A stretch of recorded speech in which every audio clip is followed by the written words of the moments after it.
অতটা আপন আমার কেউ ছিল না, যতটা আপন থাকলে মনের সব কথা নিশ্চিন্তে বলা যাবে। কেউ ছিল না যে কিনা আমার মন খারাপের অসুখ দুরন্ত দাঁড়িয়ে শুনবে।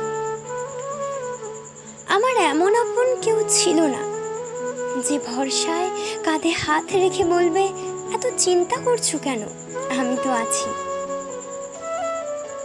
আমার আশেপাশে অনেক মানুষ, অনেক কোলাহল, অথচ একটা আপন মানুষের বড্ড অভাব। দিন শেষে যখন রাত্রির নামে নিস্তব্ধ সব হাহাকার, তখন আমার পাশে কারোর দরকার ছিল, খুব আপন কারোর, খুব। কিন্তু এই হতভাগা রাত্রিরের মতো